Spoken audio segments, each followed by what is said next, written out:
Assalamualaikum Ibu. Waalaikumsalam, Sus. Perkenalkan, saya perawat Tania yang bertugas pada pagi hari ini. Apakah benar dengan Ibu Viola? Benar, Sus. Baik Ibu Viola, sesuai kontrak kita kemarin bahwa pagi hari ini kita akan melakukan pemeriksaan fisik sistem muskuloskeletal, yang mana tujuannya itu untuk memeriksa sendi-sendi dan otot Ibu apakah berfungsi dengan baik atau mengalami gangguan. Apakah Ibu bersedia? Bersedia, Sus. Baik Ibu, waktunya itu 10-15 menit di ruangan ini saja ya Bu. Apakah Ibu bisa? Bisa, Sus. Baik Ibu, nanti saya akan bertanya-tanya sedikit dan akan melakukan pemeriksaannya ya Bu. Ya, Sus. Baik Ibu, apakah Ibu mengalami nyeri selama beraktivitas Bu? Tidak, Sus. Baik, jika pasien mengalami nyeri, kita bisa minta pasien untuk mendeskripsikan nyerinya melalui PQRST. Nah, selanjutnya, Ibu, apakah Ibu memiliki riwayat penyakit seperti bengkak, tumor, radang, Bu? Tidak, Sus. Baik, tidak ya, Bu. Apakah Ibu mengalami deformitas seperti perubahan bentuk bengkok seperti itu, Bu? Tidak, Sus. Tidak ada juga ya, Bu. Apakah Ibu mengalami disfungsi seperti cacat, kaku, Bu? Tidak, Sus. Tidak ya, Bu. Apakah Ibu memiliki riwayat penyakit dahulu seperti kelainan tulang, infeksi tulang, tumor? Apakah ada, Bu? Tidak, Sus. Tidak juga. Di keluarga Ibu apakah ada yang mengalami seperti itu, Bu? Enggak ada. Tidak ada.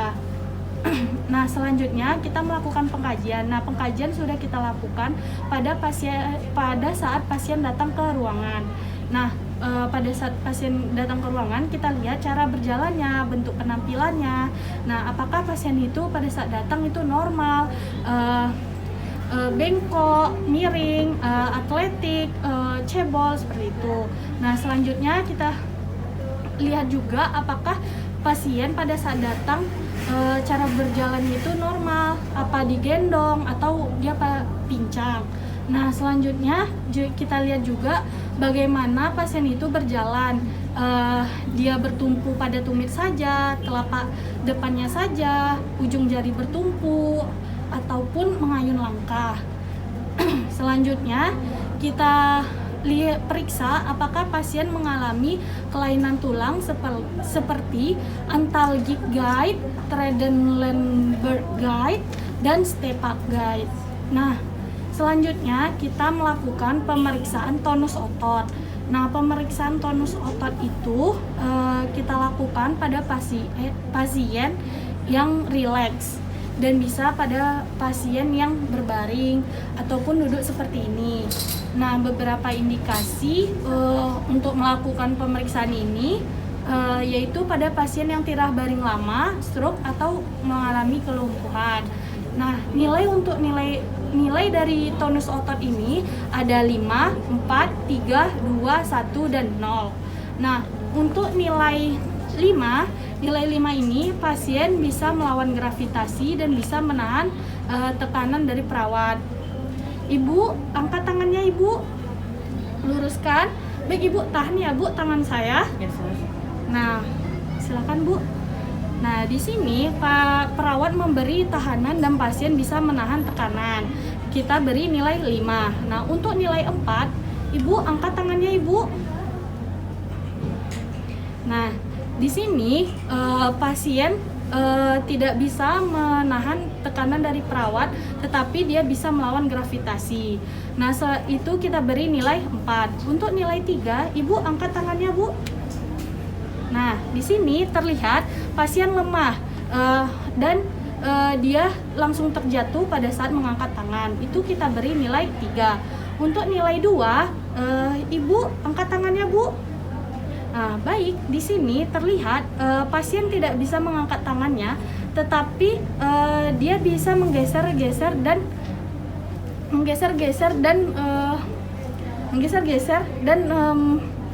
menggerak-gerakkan sedikit tangannya. Nah, terlihat itu kita beri nilai 2. Nah, untuk nilai 1, Ibu gerakkan tangannya, Bu. Nah, baik, di sini pasien tidak bisa menggerakkan tangannya, tetapi pada saat kita palpasi teraba bahwa pasien itu berusaha atau memberi kontraksi. Nah, itu kita beri nilai 1. Untuk nilai 0, si pasien tidak ada pergerakan sama sekali. Nah, selanjutnya kita melakukan pemeriksaan atrofi otot. Nah, atrofi otot itu kita lakukan jika pemeriksaan tonus otot itu kita mendapatkan nilai 210. Nah, atrofi otot kita lakukan pada terlebih dahulu pada kita sendiri. Nah, kita fleksi, kita raba pergerakan otot di lengan kita. Nah, kita angkat tangan kita fleksikan tangan kita, terus kita raba apakah ada pergerakan otot atau tidak. Nah, di sini teraba adanya pergerakan otot. Nah, langsung kita ke pasien, kita lakukan palpasi di lengan pasien. Nah, kita angkat tangan pasien, Ibu saya izin angkat tangannya, lalu kita rasakan kita raba apakah ada pergerakan otot atau tidak.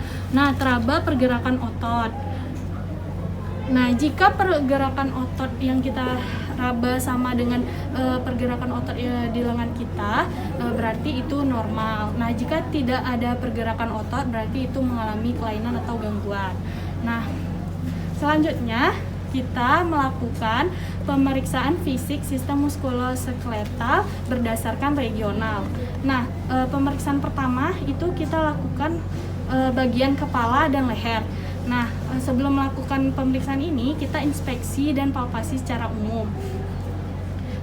Inspeksi itu kita lihat pada saat pasien datang, kita lihat cara berjalannya itu baik atau tidak.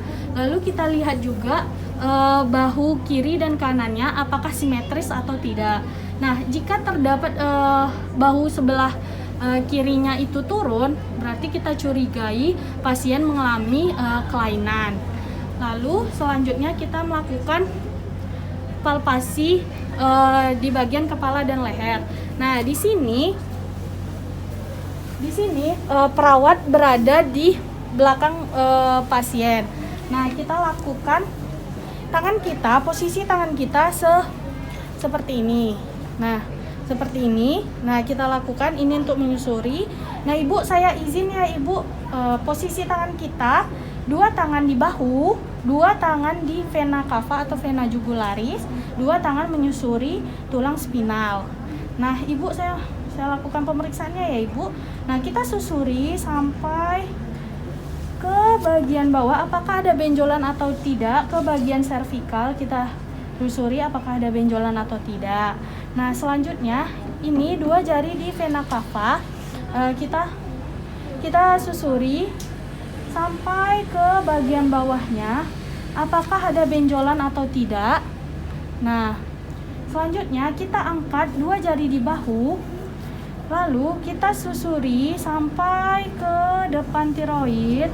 Nah, kita susuri apakah ada benjolan atau tidak. Nah, tidak ada benjolan.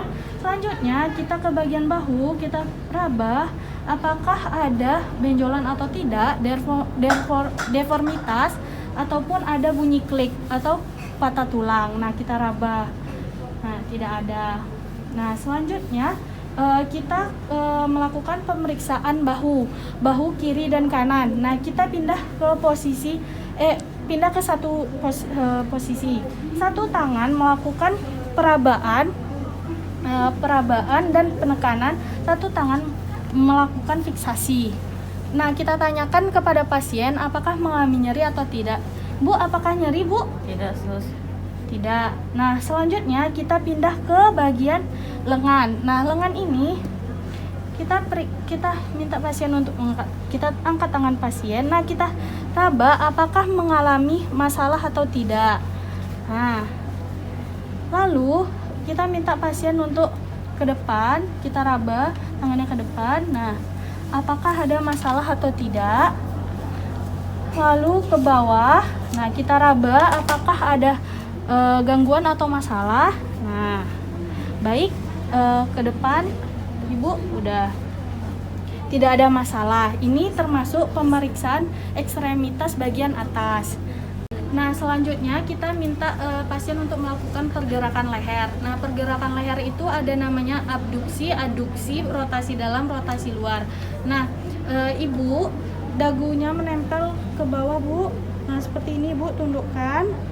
Lalu kembalikan, Bu. Nah, selanjutnya dorong ke belakang, Bu.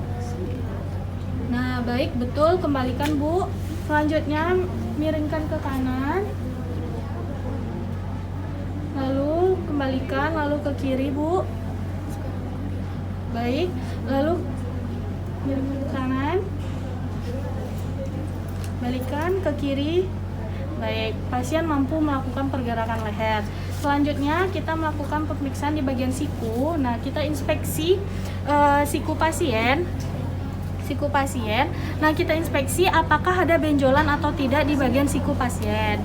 Nah, selanjutnya kita lakukan palpasi. Tangan kita seperti ini, jempol menekan telunjuk dan sampai jari kelingking untuk meraba apakah ada denyutan atau tidak. Nah, kita raba apakah ada denyutan atau tidak. Nah, ini sih ya Bu, saya refleksikan. Nah, tidak teraba denyutan. Nah, selanjutnya kita raba juga apakah ada benjolan atau tidak di bagian siku pasien. Nah, kita raba. Nah, tidak ada benjolan. Selanjutnya kita minta pasien untuk menggerakkan tangannya ke atas Bu. Ada. Baik.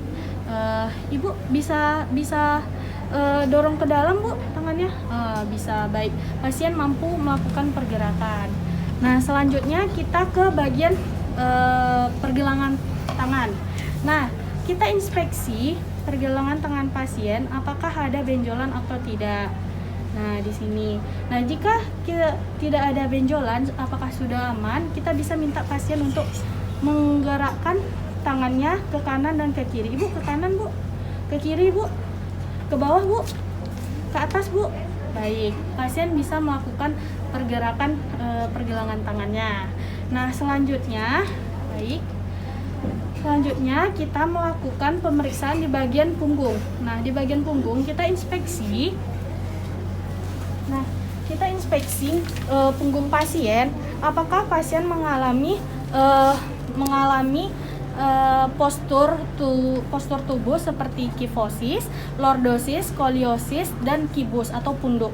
Nah, di sini kalau kifosis, punggung pasien menghadap ke depan. Nah, ke depan seperti ini. Lalu lordosis, punggung pasien ke belakang. Nah, seperti ini, menunduk ke belakang, menonjol ke belakang gitu. Lalu skoliosis itu dia bentuk S atau bahunya turun sebelah antara kanan dan kiri. Lalu kibus, postur tubuh kibus itu dia sama dengan kifosis, dia punggungnya ke depan, tetapi ada punduk seperti di sininya. Nah, itu namanya postur tubuh kibus. Nah, selanjutnya kita melakukan palpasi di bagian punggung. Nah, di bagian punggung, tangan kita jempol di bagian tulang spinal dan tangan kita jari-jarinya seperti ini. Lalu kita raba sampai ke bagian lumbal. Tulang lumbal kita raba, jempol di tulang spinal. Nah, kita raba apakah ada benjolan atau tidak, apakah ada kelainan seperti spinal D3. Nah, kita raba juga apakah di bagian spinalnya ada kelainan seperti spina D3. Nah, itu. Nah, selanjutnya kita melakukan pemeriksaan di bagian iga dan abdomen. Nah, di bagian iga abdomen, tangan kita sama seperti di punggung. Nah, tangan seperti ini, lalu kita raba apakah ada benjolan atau tidak di bagian iga. Nah, selanjutnya di bagian abdomen kita lakukan penekanan. Nah, kita lakukan penekanan. Kita minta pasien tarik nafas. Ibu tarik nafasnya Bu, hembuskan Bu. Nah, kenapa tujuannya kita lakukan penekanan pada abdomen pasien? Itu untuk menilai kekuatan otot di bagian abdomen pasien. Selanjutnya kita melakukan pengukuran diskrepansi. Nah, pengukuran diskrepansi ini dilakukan untuk melihat apakah ada kesenjangan kaki kanan dan kaki kiri pasien. Nah, caranya itu kita akan mengukur panjang kedua kakinya dan melihat apakah ada kelainan seperti femur lebih panjang daripada betis. Nah, kita mengukur ada dua yang kita ukur, yaitu bagian malleolus kita ukur jarak antara malleolus ke bagian sias. Nah, kita ukur kiri dan kanan. Lalu kita mengukur bagian malleolus ke bagian pusat. Nah, kiri dan kanan ya, kaki dan kiri kanan. Kita ukur dari angka 0. Nah, angka 0 malleolus ke bagian sias. Kita ukur ukurannya 69 di bagian, lalu sebelahnya lagi ukur 69. Nah, baik, kita lakukan ukuran lagi jarak antara malleolus ke pusat 75. Nah, kakinya sebelah lagi ukur 75. Nah, di sini tidak ada kesenjangan antara kaki kanan dan kaki kiri, berarti pasien normal. Selanjutnya kita melakukan pemeriksaan khusus, yaitu ada yang pertama uji valens. Nah, uji valens itu kita melakukan pemeriksaan ini untuk mengetahui apakah pasien mengalami sindrom Turner carpal. Nah, yaitu Ibu luruskan tangannya, Bu. Nah, luruskan, lipat, Bu. Lalu ke bawah, Bu. Nah, seperti ini. Tahan, minta pasien untuk menahan 60 detik atau 1 menit. Nah, jika pasien mengalami kesemutan sebelum atau sesudah 60 detik, Ibu apakah mengalami kesemutan, Bu? Enggak, Sus. Baik, tidak. Nah, di sini berarti normal uji valensnya. Nah, baik, selanjutnya kita melakukan uji Tinels. Nah, uji Tinels, Ibu luruskan tangannya. Nah, kita lakukan perkusi 3 kali di bagian pergelangan tangan pasien. Nah, jika pasien mengalami kesemutan, berarti itu Tinelsnya positif. Jika tidak, berarti negatif. Nah, kita lakukan perkusi. Apakah kesemutan, Bu? Enggak, Sus. Baik, tidak, berarti Tinelsnya negatif. Dia tidak mengalami kesemutan. Nah, kita bisa menggunakan hammer. Kita lakukan perkusi 3 kali. Apakah kesemutan, Bu? Enggak, Sus. Baik, tidak, berarti Tinelsnya negatif, pasien normal.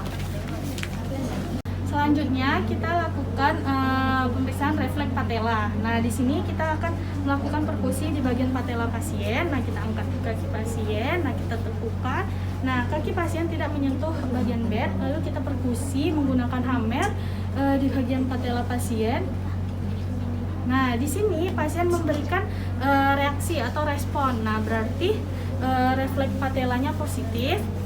Selanjutnya kaki sebelahnya lagi, lalu ini tidak menyentuh itu, kita berikan perkusi. Nah, di sini pasien memberikan reaksi atau respon. Berarti refleks patellanya positif dan normal. Nah, tanda balon yaitu kita lakukan fiksasi lalu kita raba apakah ada cairan atau tidak. Nah, jika ada cairan berarti itu ada tanda balon. Nah, berapa indikasi pemeriksaan ini yaitu untuk mengetahui apakah ada penumpukan cairan di bagian patella pasien atau penumpukan volume di patella pasien. Baik, selanjutnya kita melakukan terminasi. Kita tanya, Ibu, pemeriksaan fisik sistem muskuloskeletalnya telah selesai. Bagaimana, Bu, perasaannya? Alhamdulillah, Sus, sudah mendingan. Baik, alhamdulillah ya, Ibu. Nah, Ibu, apakah ada pertanyaan? Enggak ada, Sus. Baik, tidak ada. Jika tidak ada, kita lakukan dokumentasi dan kita pamit kepada pasien. Ibu, jika tidak ada, saya pamit dulu ke ruangan perawat. Jika ada Ibu ada keluhan atau masalah, Ibu bisa panggil saya, Bu. Assalamualaikum, Ibu. Waalaikumsalam.